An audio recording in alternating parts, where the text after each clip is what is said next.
See, I've been waiting. Waiting on that time. Feel me if you've been waiting on yours.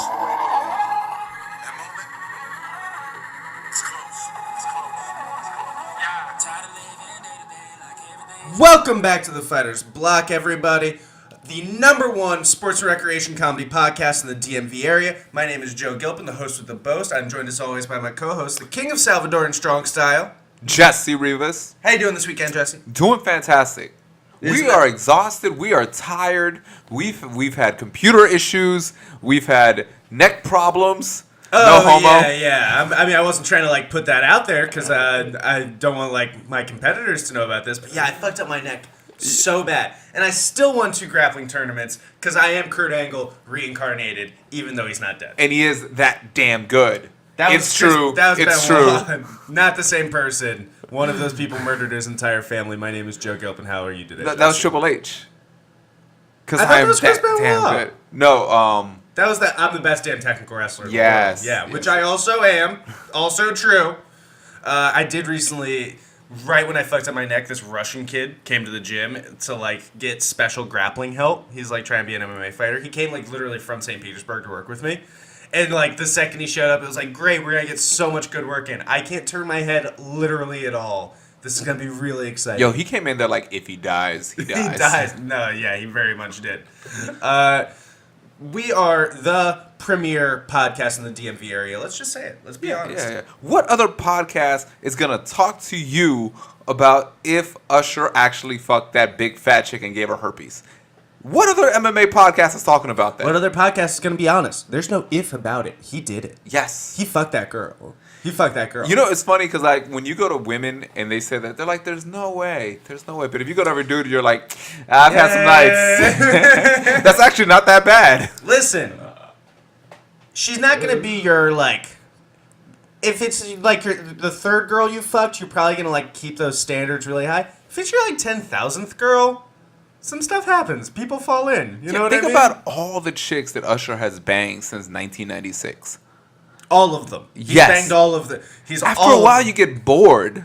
Have you ever, do you have a constant search on Pornhub, or do you just go really weird and crazy? I was literally about to bring this up. I mean, I have the sections that I'll go to. You know, the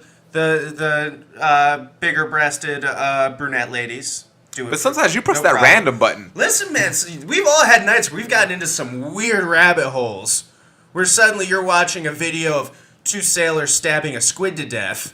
And, I mean, hey, shit happens. They put this on the internet the other day, which is when porn gets mean. And I've seen all of those. Basically, there is porns of guys just being really rude to girls on couches. Oh, really? So they're just being mad honest. Yeah, they're like, so why'd you get into porn? And then it was well, I thought it'd be fun. It's no, you didn't. No, you didn't. Nobody did this. You're into meth. Yeah. You're trying to sustain a coke habit or something. 100%. This guy goes to this girl and she's beautiful, and I'm like, I wonder where he's gonna go with it. This is on the YouTube video. This isn't. I didn't watch this as the porno, but he's like, what celebrity did they say you look like? And she started mentioning celebrities like Jar Jar Binks. Oh shit! And you see the look on her face this is not shit. What It's kind of true, yeah. but fuck, I didn't think about it that way. Damn, son, that's mean. But it's so funny that they still consider it. Do they end up fucking, or is it just pornography of being mean to nice women? I don't know if they end up fucking because you came immediately. That's what it sounds like. I didn't see that particular video. #1 podcast in the DMV yes, area. Already talking about coming. Yeah, he 100% did that. I hear that R&B singers have STDs the same way I hear that professional fighters are probably on steroids. Yeah, probably. Yeah. Probably when you get to that level, there's probably some illicit substances in your system. You know what I mean? You're not going to be a pure person and getting at that level. You know what I mean? Weird stuff. Did you hear about this Usain Bolt probably on, some form of performance-enhancing drug? Did you hear about this? What? The fastest man on the planet? I know, right? The guy who is literally the fastest person might be on some fast-enhancing drugs. I don't believe it, personally. You don't believe it? I believe it 100%. It's impossible. I mean... Are you trolling me right now? I mean, come on. I mean, look. I saw what Mark McGuire and Barry Bonds did. I think if you put enough heart and determination, an enlarged heart... I've something terrible to tell you. Both of those men were chemically they were jaguar people by the time that home run derby got done. They were not people anymore. They had like crossed over into some new form of evolution. Maybe they were, but I saw Brock Lesnar, and I saw what he could do. So I think that if you put heart and determination, you could do it. Hey man, I have something terrible to tell you about that and your Livestrong bracelet. Like, no, I mean, I remember when the Lance Armstrong stuff was breaking, people were like, "Do you think Lance really could have done it?" It's like, okay, check it. If the number 2 through number 10 guy in the world at this all tested positive for steroids, you don't have to test the number 1 guy. He's on them. He did it. There's no way you beat people on steroids. How else are you going to beat people on steroids? I'm sorry, but steroids give you a massive advantage. It's why people take them. And for you to think that you can just naturally, through hard work and eating right, you can just dominate people who are also working very hard and eating right and are naturally genetically gifted and are on horse cum steroids. For you to beat them, you're on some stuff, right? I think. Which takes us to... Unless you're Rocky Balboa in Rocky 4. Yeah, that's the only time when, like, hard work and determination has overcome... No, I mean, let's be honest. Ivan Drago would have fucking knocked Rocky's head to St. Petersburg the first round. If he was... They were injecting him with just Bane steroids, just over and over again, straight in the eyeball. You would have fucked him up. Yeah. Let's be honest. Dude's over here on Philly cheesesteaks. You're gonna get fucking dominated, dude. I wish I could look like that on Philly cheesesteak. I think he wrote that because it was like, these roids are giving me a lot of, a lot of power, a lot of gains. Yeah. Yeah, that whole thing was just like a Billy Banks Tybo, like, abs. You know what I heard? He was talking about the filming of Rocky and how, like, he was doing no carb back then before the whole Atkins diet came out. He said that he was so fucked up from no carbs, he was forgetting his lines because his brain just wasn't even working. Because he just didn't have any energy? Yeah. I believe it, man. I believe it. As somebody who has cut weight before. No, he looked fantastic. Yeah. But as somebody who's cut weight before, yeah, I don't cut out carbs. And I need to lose weight all the time. I'm constantly, like, going up and down and up and down. Dangerously so. Yeah, man, to me, the craziest you can get as a fighter diet-wise is vegan. I see some very effective vegan fighters. I see a lot of fat vegans. Oh, vegans I don't consider... Just because you're a vegan, I don't think you're healthier. But at the same time, if you're a vegan, you have to think about everything you're eating. Mm-hmm. Like, is this vegan, is this not? And you'll also, when you're thinking about it, be like, I probably shouldn't eat these fucking Oreos. Every time I hear someone say they're vegan, I just hear them bragging that their income is pretty high. Yeah, right. It's so expensive. Because you can't be poor and be a vegan. Isn't that crazy that, like, the poorer you are, the worse you have to eat? I don't want to, like, get into it, but let's just agree right now, capitalism is the devil. We eventually are going to talk about fights, right? Yes. I'm waiting for somebody to, like, segue me off. I will talk until I die. I need you to take me over. We have big news. Yes. The Conor McGregor versus Floyd Mayweather undercard has been announced, and it's a damn good card. It's a pretty good card, right? Yeah. There's some really solid fighters here. I'm very excited for this undercard. Less so for the main event. Actually, that's not true. I'm that's not excited true. For the main event. I'm excited about the main event. I'm excited about the whole thing. Anytime a freak show can take the main event. I mean, come on. They have Sean Porter versus Thomas Delorme on Fox. On Fox, that's a free fight. You're getting free Sean Porter. This is a prelim fight. Sean Porter, one half of probably the boxing fight of the year last year. Yeah. I mean, if it wasn't, it was top 3. And he is going to be giving us free fighting Thomas Delorme. And that's a good fight. That's pretty good. Thomas Delorme at one point was supposed to be the next big thing. He was like the next Tito Trinidad. He actually, in his prospect stage, looked like he could be better than Tito Trinidad until he came across Juan Carlos Agrabu. I think that's how you say his name. He's got sure, some jacked probably. Man. He wasn't a guy who wasn't that good. Listen, we don't know everything. We're just going to say everything like we do know it. How about that? How about we're just going to be out here being confident? Well, he fought against Juan Carlos, and I think he was like 9 fights in, and Juan Carlos was like 30 fights in. So it wasn't necessarily like the other guy was better. He was just way more experienced and knocked him out. Since then, his confidence level's been a little low. We saw him lose to Terrence Crawford. He hasn't lost since, but from all reports I hear, he's an Uber driver. Yes, I was going to say, he's an Uber driver right now, right? Yeah. Like, he is a Puerto Rican world title challenger / hey, man, you need to get here onto the corner of 8th and Coverly real quick. And it just goes Where's my fucking to speak out how some people deal with the loss. Because he's never looked quite the same. He's shown flashes of greatness, but he hasn't beat Hank Lundy. That's not bad. Let's not that's Hank not bad. Lundy, one of the most underappreciated fighters of our generation, I would argue. I still think this will be a fun fight because I feel he's a more naturally gifted fighter than Sean Porter. He also has more technical skill than Sean Porter. He just doesn't put it together like Sean Porter puts it together. Fucking love Sean Porter so much. Yeah. Sean Porter, do you think Sean Porter is literally like everyone's taking a backward step in fight? I don't think so. He only comes forward. I love it. He has an insane belief that he's going to win. He believes every single second of the fight that he's going to win. And I think that's pushing him. He's beaten some amazing dudes, you know. Yeah. He beat Broner. He beat Paulie, who we'll get into. Beat Julio Diaz. He's beaten a lot of tough dudes. Sean Porter's the man.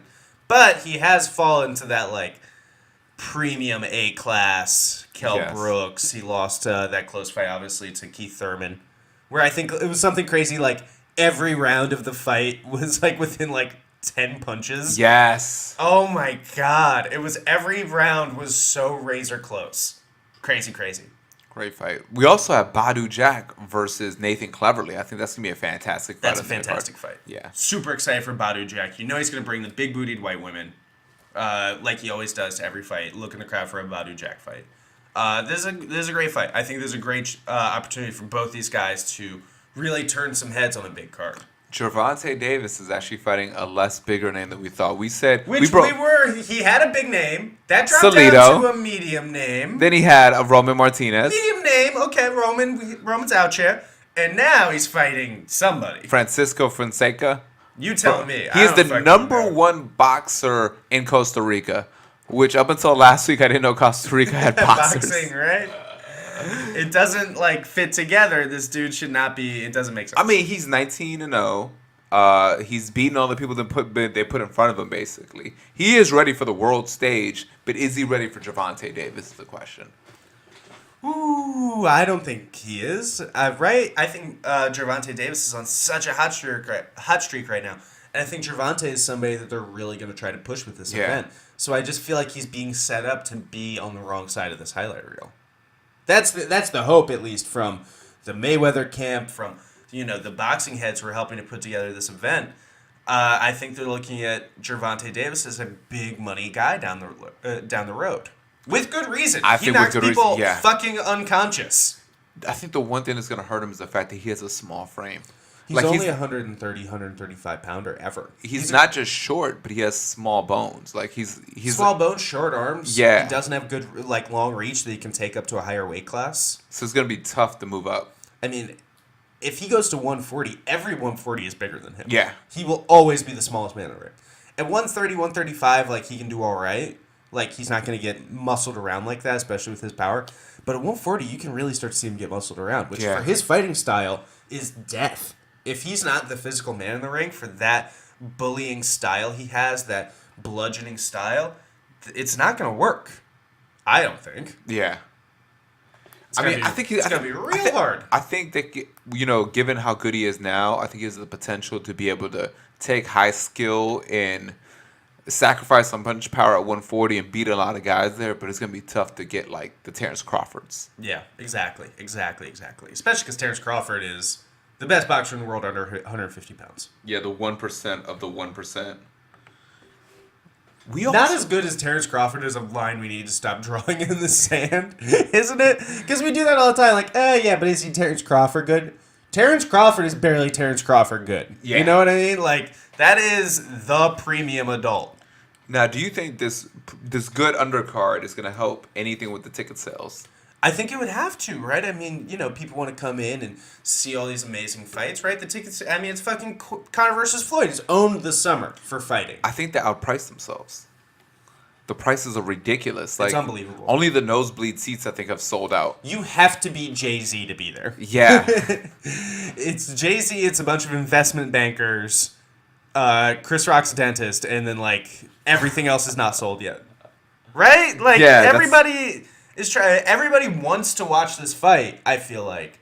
Everybody's interested in what's going on with this fight. There's a lot of heat around this fight, but I'm not paying $10,000 for a ticket to an event. Yeah. I'm not doing that. And even the nosebleeds are $2,000. It's unreal. I'm not paying that. You know what? Not in Trump's America. I was just going to get to that. Part of the reason why I think a lot of people don't want to watch this elsewhere, and I think in a way it's going to end up generating money just because it's a shameful thing of man and just humanity in general. I feel like a lot of people think there's going to be a lot of fights in the process of McGregor versus Floyd. A lot of fist fights with fans. Oh, wow. You think in the arena it's going to be the Thunderdome. I think people are scared. This is the new law. I even think, because have you ever seen boxing at a bar? Yes. Have you seen boxing of a race-motivated fight at a bar? You brought this up. Speak on this. What's your theory on this? Okay. So, I've seen boxing. I've seen, like, Pacquiao versus Clottey. That's whatever. You know, yeah, they're different races, but that fight wasn't promoted as a race war. But then I saw Canelo versus Mayweather, which was very promoted. much a race war. A race war. This is Mexico versus black people. Yes. Yeah. It was. No, it's not even a joke. The amount of that was fights. Like a poster. I was in a very posh area, one of the richest counties in the country, and one of the richest cities of that county. And I was there with, you know, just watching the fight, enjoying it, sitting down, chilling. So many fights popped off everywhere because of race. I'm sure, man. You know, you get people's, you know, you get their Irish up, for lack of a better phrase. They're going to want to fuck each other up in a minute, especially when you start pouring booze all over them. And then I've heard so many reports about Ortiz versus Mayweather had the same result. It had a controversial ending. It had been race baited the entire time. Oh, Jesus. I bet immediately. It was like a kind of, he did him dirty at the end, too. Oh. So people had all these arguments all over the bar about, oh, that was a cheap shot. Protect yourself at all time. Bitch, protect yourself at all time. And then, yeah. I believe it, man. So you think for this, there's just going to be mad Irish people fighting black people in the streets? Man, is this going to finally ignite the race war that takes down America and capitalism? This could be like Galata versus Riddick Bowe. I don't know if you remember that. Oh, yeah. But there was a lot of Polish people. Weird thing. I saw the video, right? This was one white guy. He was with a group of black guys. And it was Polish versus black people at this, having a riot. It was a big riot on HBO, and they had to call the police, and SWAT team came in. And this one white dude, I guess they just assumed because he was white, he was Polish, but he was on the black side. And it was kind of like, I guess this didn't really work out. Have you ever been a part of a big, race-based fight like that? Yeah. I have. I definitely have. You want to hear the story? I have. I got uppercut by my friend in the fight. No shit. Yeah. Not a good friend. Yeah, so it was everybody was black except for me, and we were fighting a bunch of Middle Eastern guys. Okay. Yeah, so it was pretty easy to pick whose team it was. All right. But with drunkenness and in the darkness, I can look a little Middle Eastern, and my friend uppercuts me off of You look everything. You could be any race. I mean, it wasn't like we chose this. It just so happened that the other group was Middle Eastern, and the group you very rarely choose a race war, I'll tell you. Yeah. And my friend just uppercut the shit out of me, and I was like, wrong guy. Did you tell him? We joke about it till this day. If you mention group fighting, my friends will always comment about that time the big football player guy uppercut me too. I was on the ground, right? I was ground and pounding this dude, and I get uppercut, and I literally flew in the air. Oh, man, no. And really landed on my butt elsewhere. Out of a cartoon.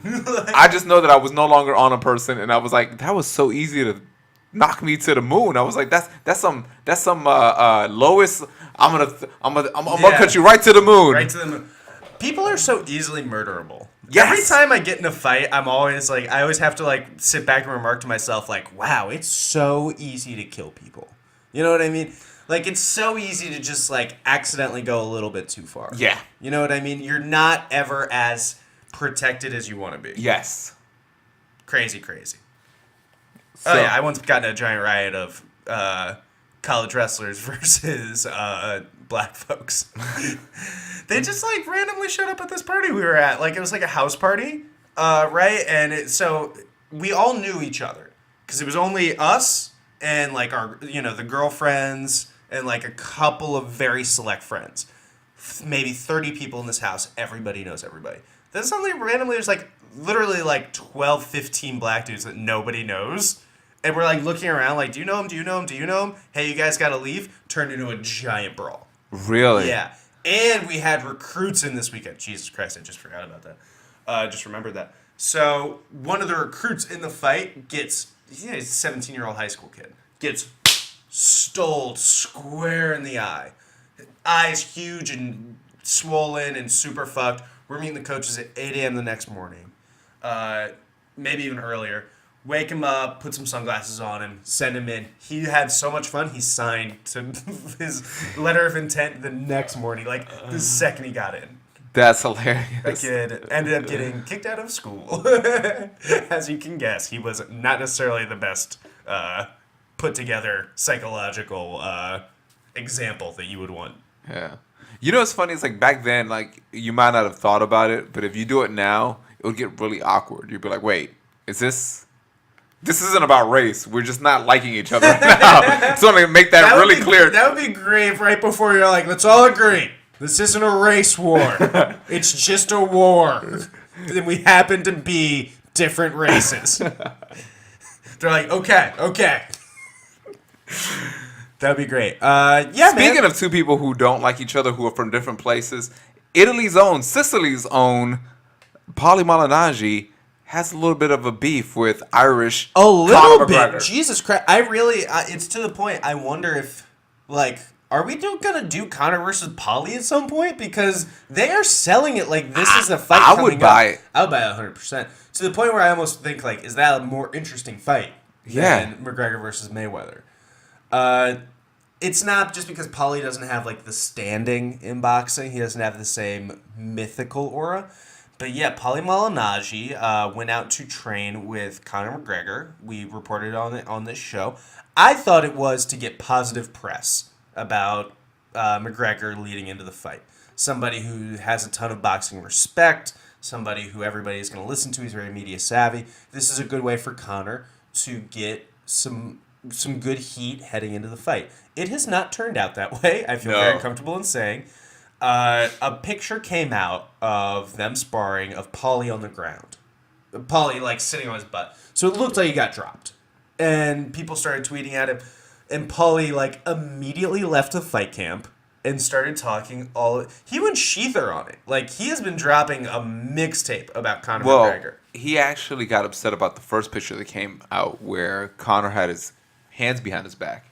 And when you see the All Access, it said, you know, Paulie was talking this and this, and then Conor beat him with both hands behind his back. So the narrative of the hype up of the fight From the UFC perspective. Yeah, made it seem like Conor destroyed him and like just toyed with him.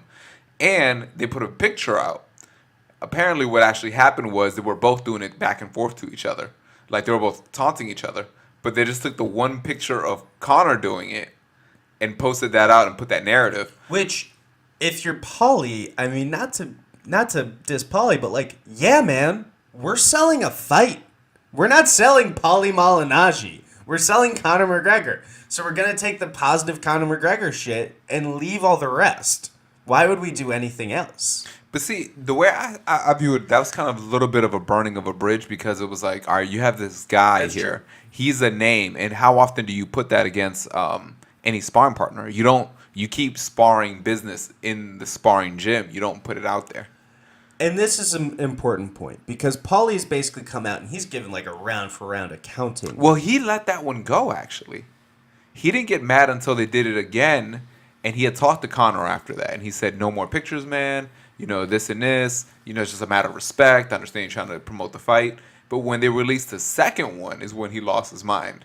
Because Conor had posted it to him, and he was like, haha, real funny, you know. And it was a day that passed by, and when they dropped it, that's when he was fed up.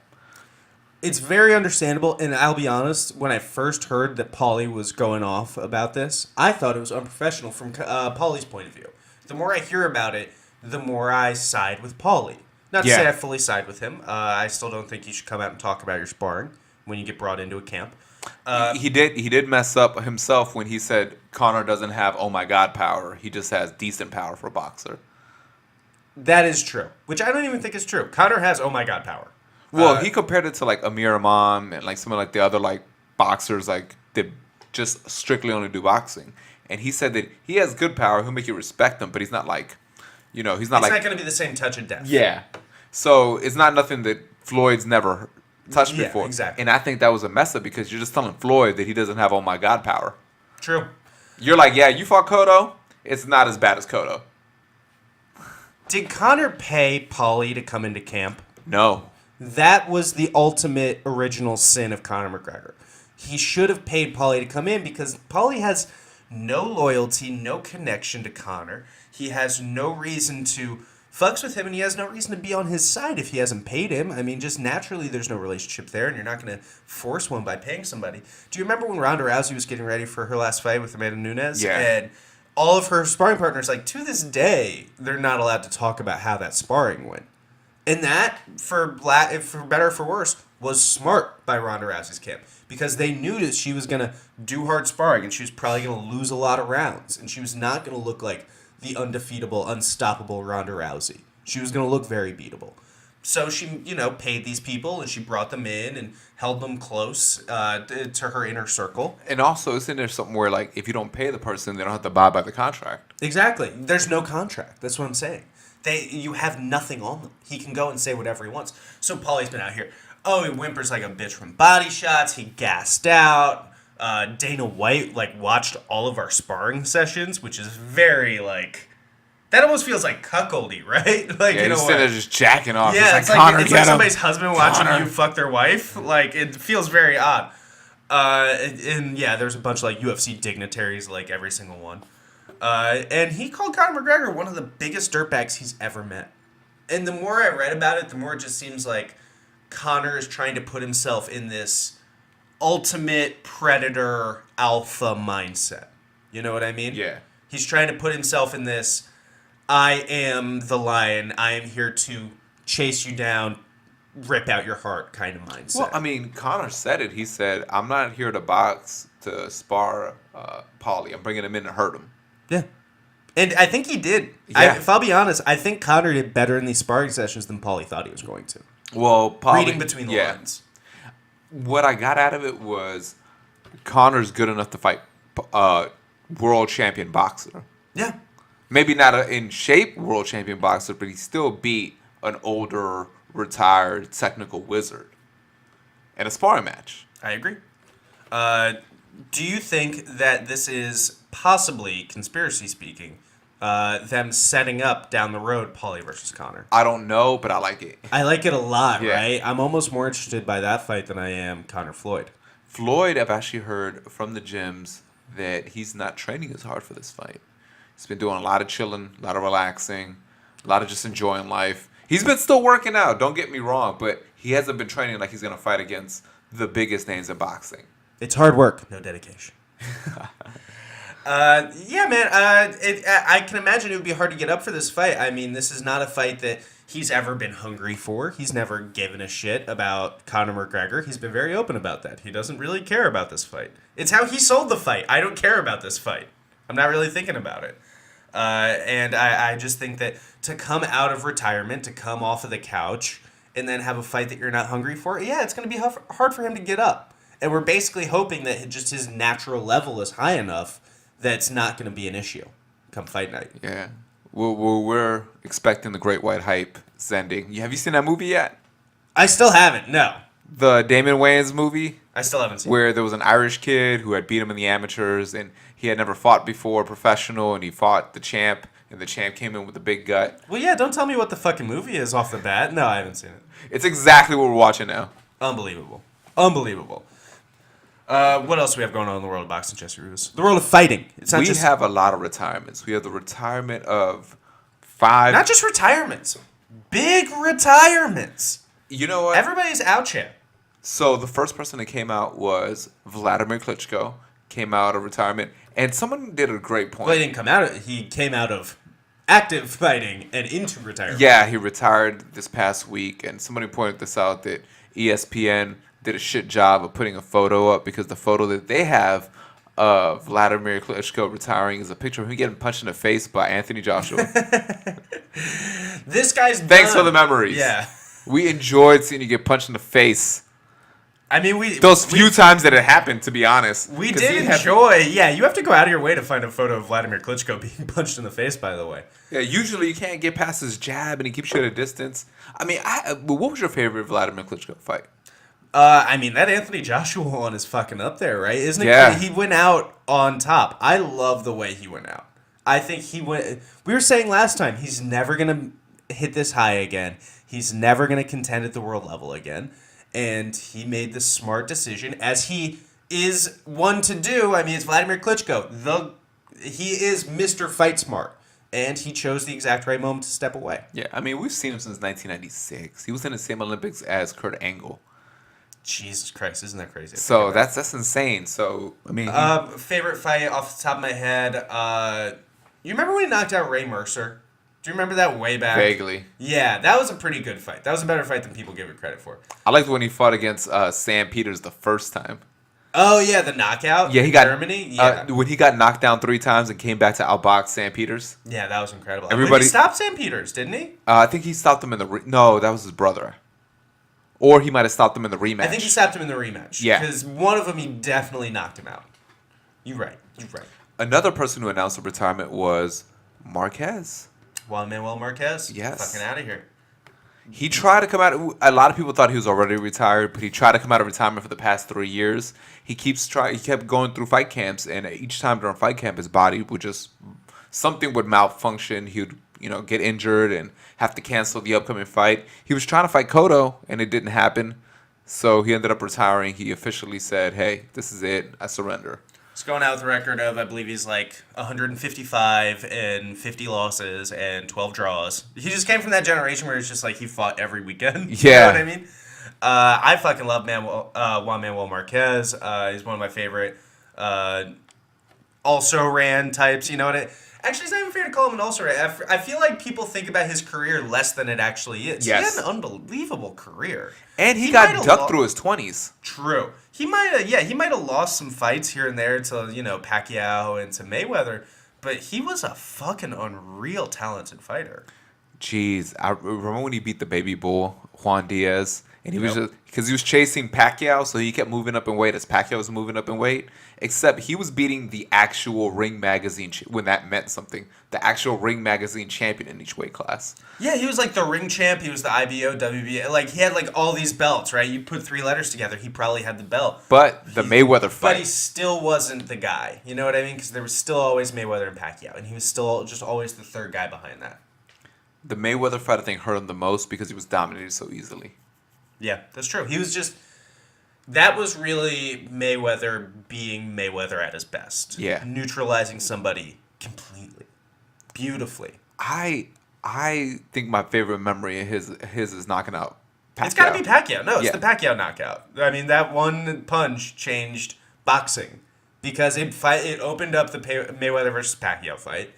It completely... If you look at the 2010s as a decade, that knockout is one of the biggest knockouts we've had. I mean, it's unbelievable. And you could really argue that he beat Pacquiao at least 3 out of the 4 times. That one before it, that Pacquiao won by majority decision, I still think Marquez won that fight. Yeah. I still, to my core, believe they won that fight. And that pissed him off. Remember when he was naked with the sombrero? Oh, yeah. Doing the interview? Jesus Christ. I mean, we've all been there, crazy weekend in Cabo, but not on TV. Juan Manuel, come on. Another person that announced a retirement was Timothy Bradley. Someone who fought Juan Manuel. You think I'd be able to say his name? Tim Bradley, Desert Storm. Well, also known for upsetting Manny Pacquiao, probably his biggest win. Bullshit though it may have been. Yeah. He lost his rematch to Manny Pacquiao about a year ago, and he is done. Over a year ago at this point. Yeah. But he has a bright career. He's been commentating. He's got things going on outside the ring. Tim Bradley is a very smart guy. My favorite memory of his is when he was calling the Pacquiao fight, and he said he was in Argentina when he was in Australia. There was a thing. Did you read his retirement letter where it was like, yeah, a few weeks after my fight against Provodnikov, I was having some mental issues, some acuity issues. I was slurring my speech, but it's all good now. Like, I don't think that's how it works. Like, you don't get that back. Like, maybe you're not slurring your words now, but that's like somebody like a half hour after they were blitz drunk, being like, I'm good to drive now. I'm fine to The drive. Provodnikov fight, I think, is my favorite memory, but I understand what he was doing because you know how hard it was for him after the Pacquiao robbery? How some people blamed him. He got death threats. Not his fault, by the way. Yeah. He just fought. He didn't judge the fight. Exactly. All he did was do his best to win.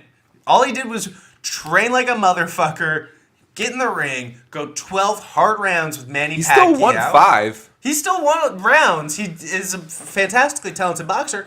But then the judges gave him this win that he wasn't, doing anything illicit to get. And people go crazy. People go. That always annoys me so bad when people boo a winning fighter because they got a gift decision. That's not his fault.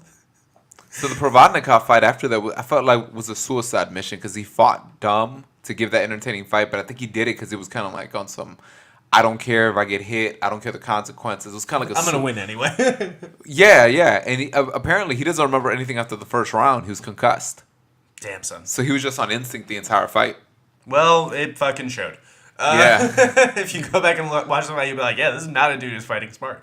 Yeah. I mean, in 3 fights, I remember I was so impressed with his run because he was still undefeated at this time. He beat Pacquiao, he beat Provodnikov, and he beat Juan Manuel Marquez. Yes. Back to back to back. Those are 3 amazing wins. Back to back to back. And let's not forget, there was a point in time where this was a huge win. Devin Alexander and Lamont Peterson. Yeah, and Casamayor. Yes. And he beat Casamayor. He had a fantastic career. Yeah. Jesse Vargas, Brandon Rios. He beat some amazing guys. Lamont Very Peterson. Yeah. He beat a lot of fucking tough dudes. Very underrated. Very underrated. Maybe not always the most exciting guy. He did have a tendency to really fight patiently. He was a prior generation's Sean Porter. Yeah, he really was. Yeah. I always wish I had seen them fight. It would have just been like, They would have just kept moving forward until they started making out or something. There would have been nothing else. Eventually, if neither one of you backs up, you are fucking. After a while, you are making love. And the final retirement this week, it's a kind of a retirement. He announced his retirement after his upcoming fight later on this month. Miguel Cotto. Hughes. Oh, right. Yeah. Cotto is out here too, man. What the fuck is in the water? I want to talk about Miguel Cotto, of course, but what is in the water that you want to know what my these theory dudes? Is? Yeah. My theory is that you have to be retired for exactly 5 years to make it into a class of a Hall of Fame. Damn, dude, this class is going to be ridiculous. Yes. 2022 is going to be insane. It really is, man, because all these dudes are top 5 pound-for-pound guys. I don't know if we've ever had this many top guys all retire at the same time. There was one year they had it had De La Hoya, I think it had Trinidad. It had I think 4 all-time greats. And then there was a year when Chavez and Tyson. And sometimes it happens that way, and I think that they do it that way, when a particular big lead retires, and someone's already thinking about calling it quits. They're like, I want to be part of that class because it's going to get a lot of attention. They'll get a lot of attention. Yeah, no, it makes 100% sense. I mean, I love Camacho, Hector Camacho, but you don't want that to be the lead. Hector Camacho, hey. Miguel Cotto has retired. Very sad. What is... I feel like Miguel Cotto is a little bit more known for his losses, unfortunately, than his wins. Yeah. To me, if you look at who fought who in their prime more frequently, there's only 2 names that come to mind, and unfortunately, both those guys have losses. It's Miguel Cotto, Carl Froch. Nobody had a tougher schedule than those 2 guys. Those guys had the toughest. If you just look, who are their losses? One lost to Ward, one lost to Floyd. It's Floyd, Pacquiao, Canelo. I mean, just crazy. It's the who's who. It's the who's who. I mean, all 3 of those guys at any given time could have been number 1 pound for pound. And here's the thing: look at the years. Look at the years of when he fought them.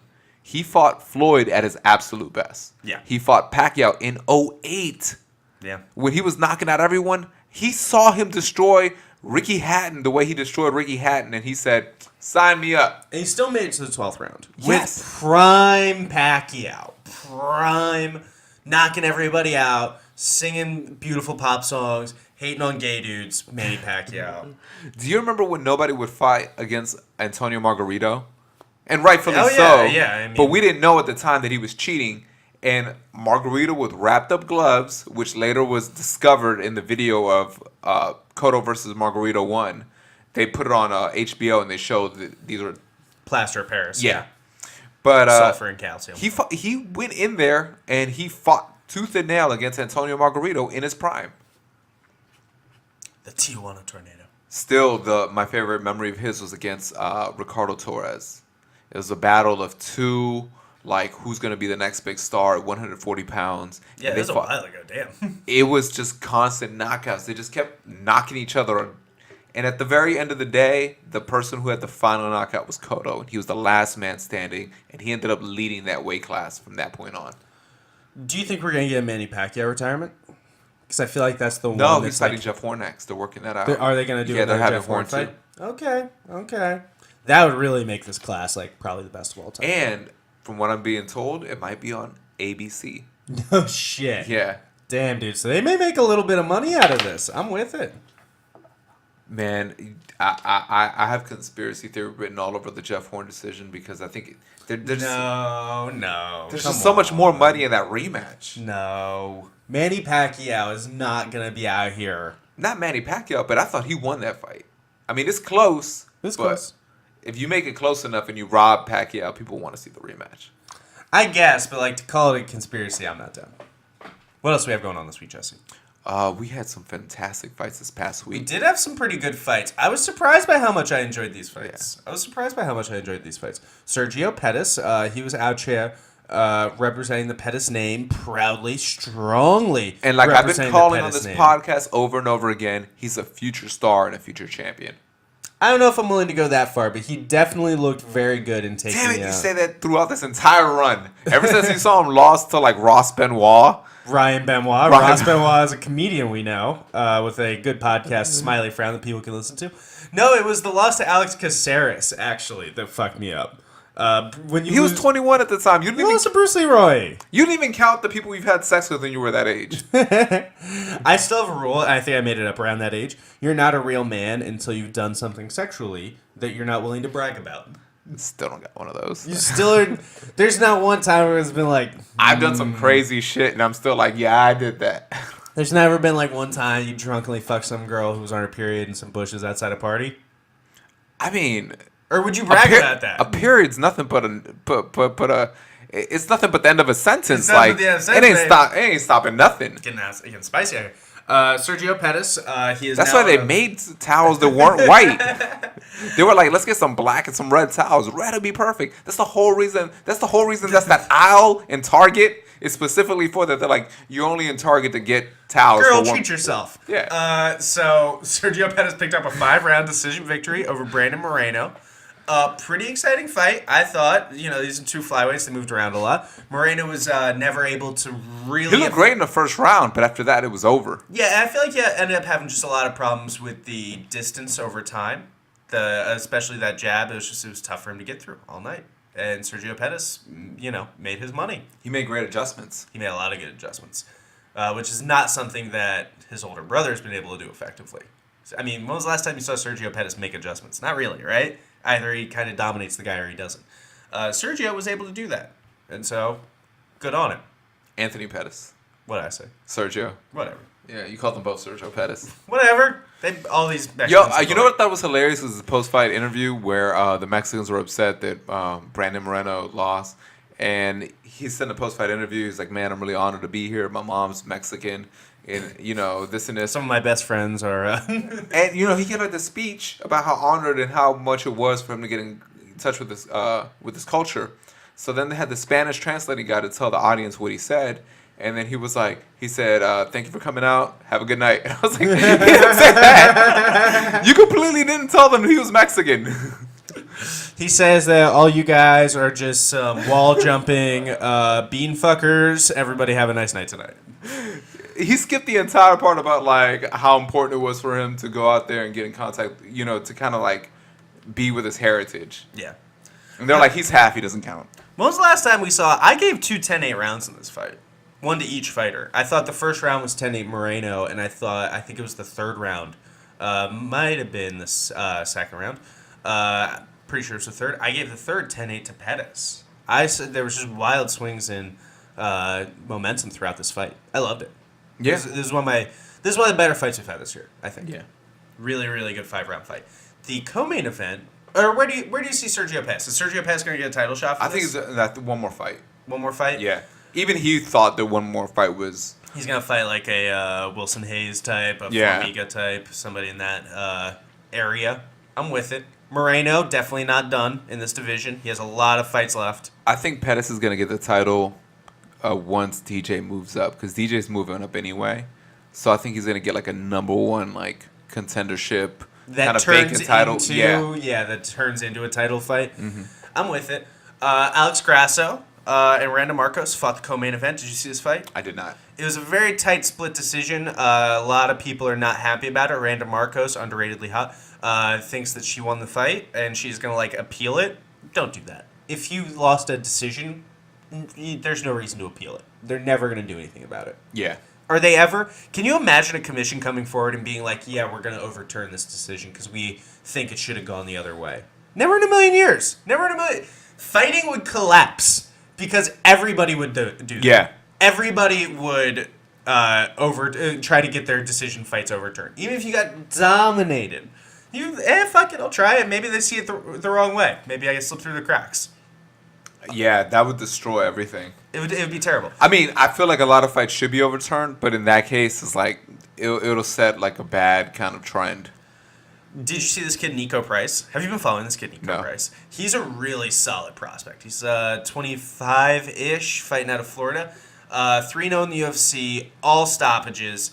This kid's looking really good. He just beat Alan Jouban inside of 2 minutes. Oh, wow. So, I mean... That's a big win. That's a really big win. Who else did he beat? He beat Brandon Thatch as well inside of 2 minutes. I mean, yeah, but or in the first round. We all beat Brandon Thatch. We all beat Brandon. You get Brandon Thatch to the ground. Brandon Thatch, for sure, like, is one of the only... He's, like, one of the best fighters to smoke. You know what I mean? Like cigarettes. Yeah, but, I mean, he TKO'd Alan Jouban. Looked amazing. There was a ton of first-round stoppages on this fight card. You can watch this whole fight card in, like, 2 hours. It was great. Fun time. We also had boxing this past week. So we Did a also little bit had boxing. Clarissa Shields just became a WBA and IBF world champion by beating Adler. Sure, why not? Yes. She is not... Nobody remembers. It's weird because when I saw like the YouTube clips of the other girl, she fought in like bingo halls. There was no lighting. There was like a cell phone camera. Yeah, man, that's...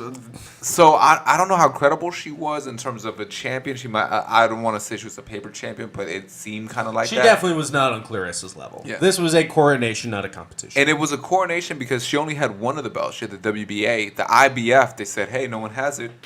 Would you The like winner this? of this fight gets it. Clarissa, you got this, They right? already like show up and her name's already on it. Like, hey, wait, god damn it. But it did set up a unification fight against the number one girl in the division, Christina Hammer, who is a dime piece. Yeah, you're a big fan of this girl, not just her fighting style, her ability to have an ass. You're a big fan of. You're a big fan. She is 5'11". She is Only if she 5'3". I'm sorry. Continue. I'm very sorry. she's basically Germany's version of a Gina Carano. She's a big star there. They make a big deal of her fights. A lot of people come out. She puts asses in seats.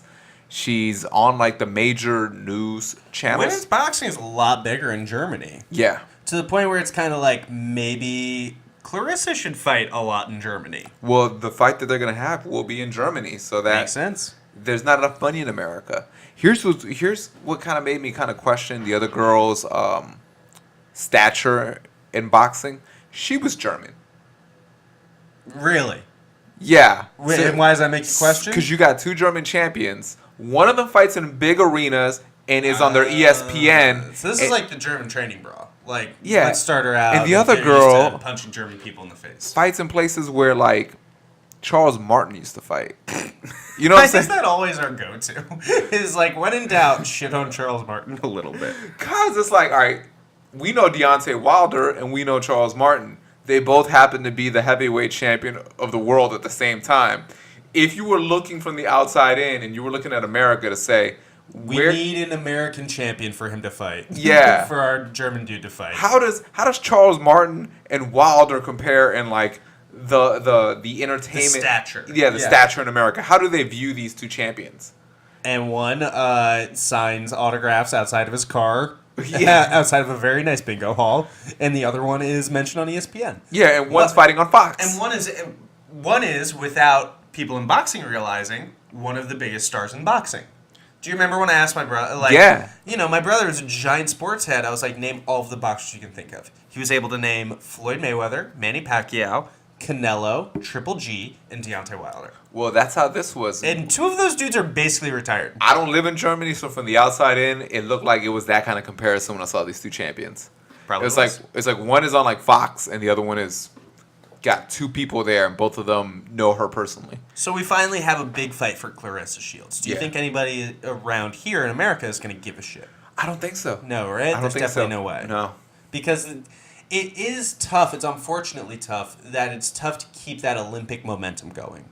Of like, this person is an Olympic champion, American hero, represented the country, still representing the country. Gonna go over and fight the best German girl that we can find. She's gonna fight the best fighter in the world. Don't you guys want to watch that? Not really. No. The Bachelorette's on. We're gonna watch that. Props to the Hammer for coming down for the fight. I mean, because she could have just ducked Well, her. hammers always come down. It's what they do. She could have ducked her. Yeah, 100%. She could. I mean, if you're the champion and you're a big star and you live in Germany and nobody knows the other girl, would you fly to another country and be like, man, this person's a 2-time gold medalist. And younger than me. Yeah. I want to fight and that. hungry. Yeah. And she called her out in the post-fight interview. She said, what did you think of Clarissa's performance? It was like, yeah, it was good. I was not impressed with her performance. That's exactly what she said. But she was like, I could beat both of them on the same night. Damn. And it's funny because like that's Clarissa first, and Clarissa was like, yeah, you know, I'm honored the champion's here, and this and this. And I Are you sure this wasn't Joanna Jedrzejczyk?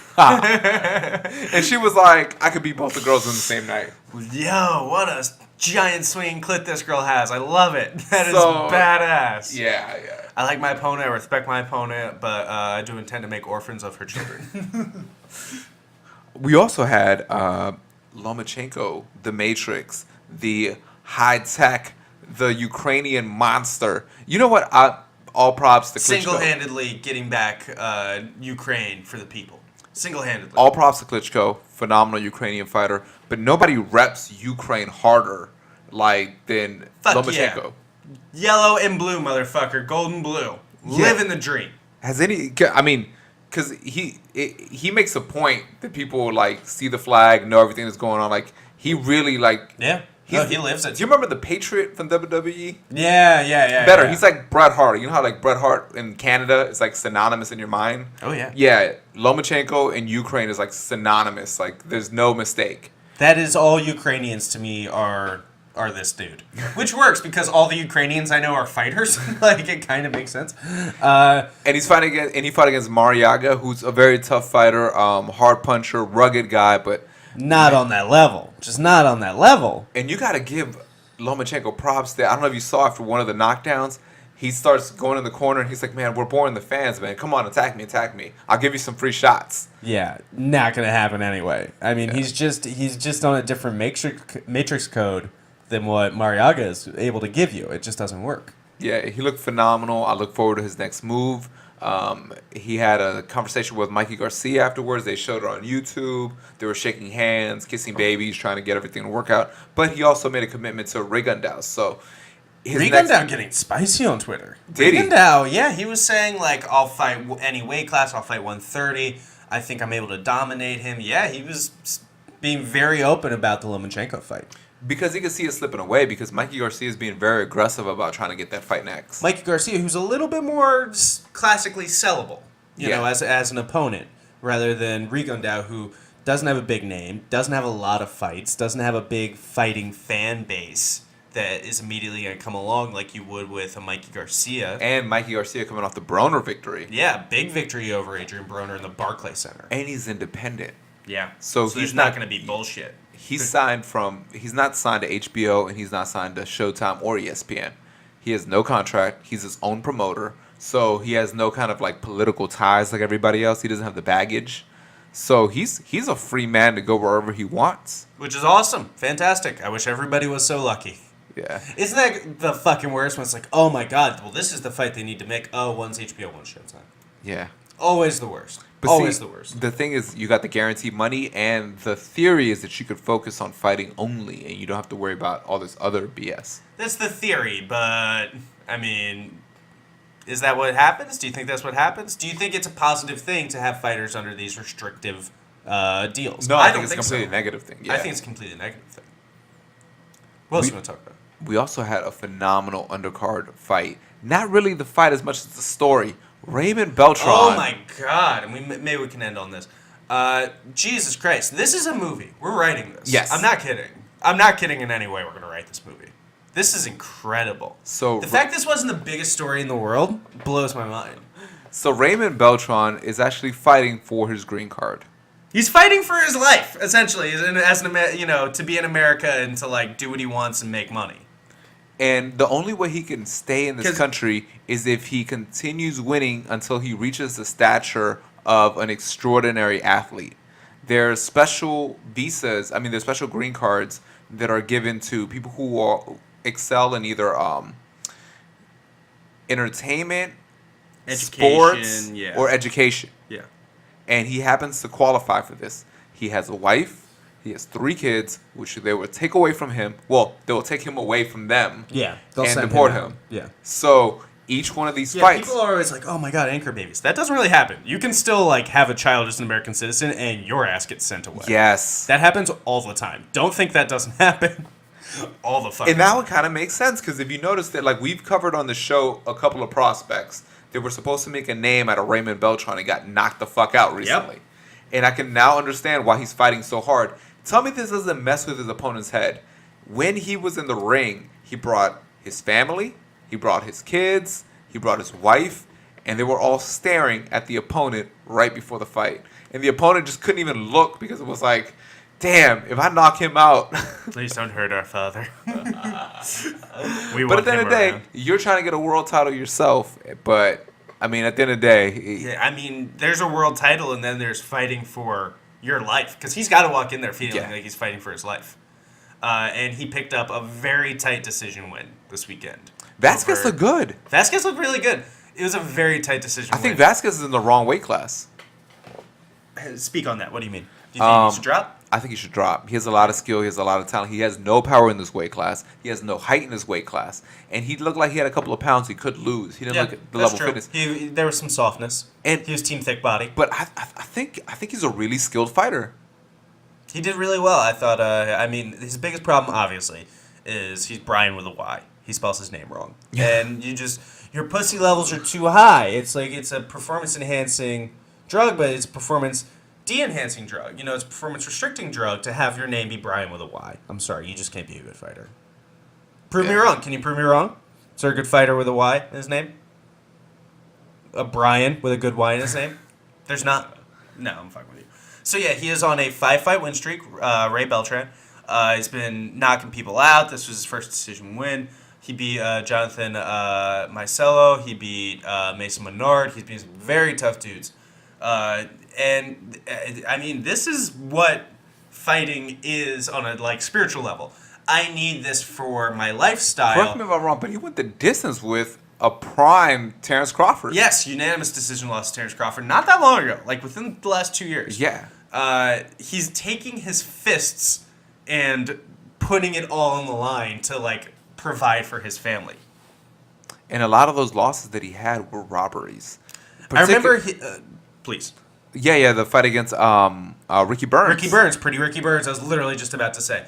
Did he draw? I think he had a draw with Ricky Burns. Correct, but by all accounts, he won that fight. He won that fight. Yeah, it should have been. And if you beat a guy like Ricky Burns, to me, you're an exceptional athlete. Yeah. What is the line of? I would love to know that, where you get to this level, because Raymond Beltran is already. I thought the same thing when I looked at that article. I'm like, wait, how does he not qualify already? Yeah, he's an exceptional athlete by all measure. If you go the distance with Terrence Crawford, you're fucking amazing. You're unbelievable.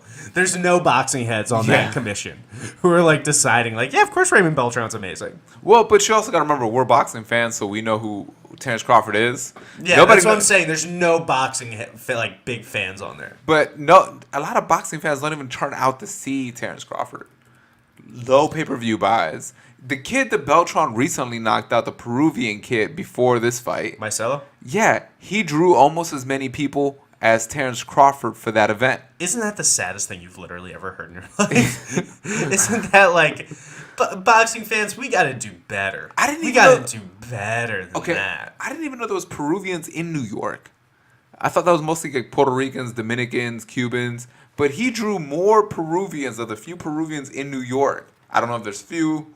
There's an amount. Yeah, there's an amount. He drew enough of them to come out and to see him fight and cheer for him as Terrence Crawford. It's crazy. And Terrence Crawford might be number 1 pound for pound. Yes. I mean, that guy, if he's not in the pound for pound, the number 1 spot, he's in the discussion. And he will be fighting in a few weeks, so catch us next week for the breakdown. As we break down, he could be the first undisputed champion of our generation. I say our generation because undisputed used to mean IBF, WBA, WBC. Oh, I thought you were saying our generation because you're older than me, but you want to feel younger. Whose generation exactly? No, we're in the same generation. So this is the IBO, this is the WBO generation. There's never been 4 titles unified. And this upcoming week, we're going to have Terrence Crawford, who has 2 belts, versus Julius Indongo. Guess who we think is going to win? I'll give you a hint. It's the guy whose name we just remembered. But I will say this about Julius Indongo. Okay, he went to Russia, huge underdog, won the title, first round knockout, no one gave him a chance. He won the title there. Went to England, fought Ricky Burns, no one gave him a shot. Won the world title there in dominating fashion. Can we sleep on him again? He didn't fight Vic Postal, did he? He didn't fight Victor Postal. No.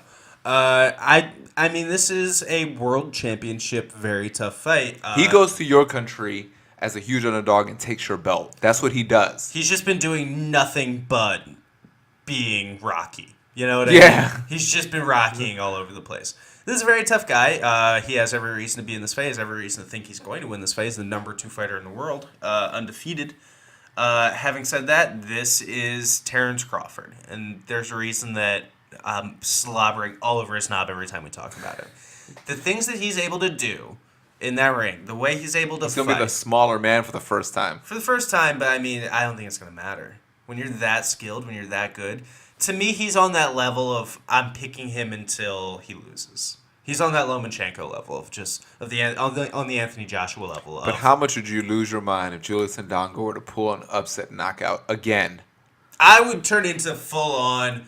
What was that cartoon character who just like Yosemite Sam, where he would just like fire the guns into the air when he got too excited? That's literally how excited I would be. Like, brah, suffrage, brah, bah, bah. Like, I would be that excited immediately.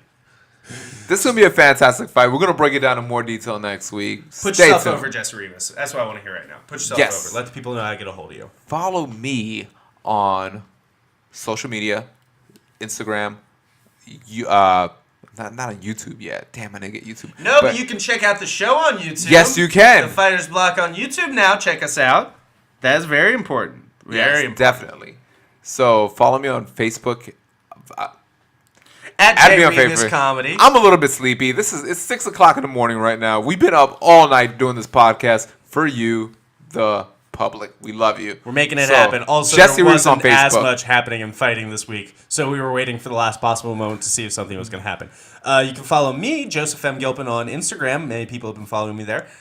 Twitter, at BadTweetist. You can follow the show. Get a hold of us, FightersBlock podcast at gmail.com. We're going to drop every Friday with the good fighting shit for your ears. For all of us here at the Fighters Block, we'll be back next week here on The Block. Peace.